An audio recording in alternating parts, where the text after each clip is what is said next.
All right, in this video we're going to discuss navigation with the Foundation Layout app. And in particular we're going to talk about orbiting. So orbiting is this movement when you want to roll the scene around in front of you and kind of change your angle of how you want to view the scene. We have a tool for it. It's over here. It is the Orbit tool, and it has a shortcut key of O for orbit.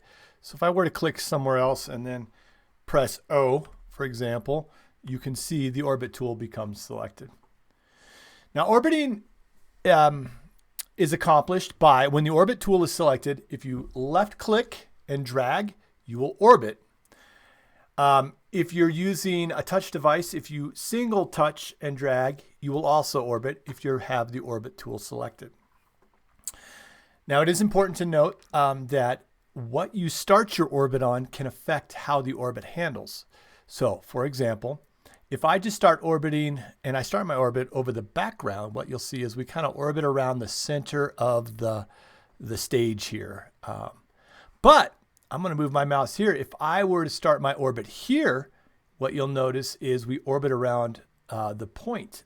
If I start my orbit over something, we will orbit around that point. So here I started it at the bottom corner of the stage, at the bottom edge of the stage, and you can see we orbit around that point.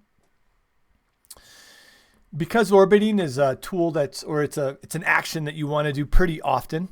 If we have a different tool selected, we can still orbit if you have a 3-button mouse by using the right click. So I'm going to right click and orbit around the left or the right side of the stage. And here I'm going to right click and orbit around the left side of the stage. If you're using a touch device, you can orbit at any time by using 2 close fingers. So if you press and you start dragging, you'll orbit around that point that you started your orbit on. Or if you press on the background and start your orbit, you'll orbit around the center of the scene.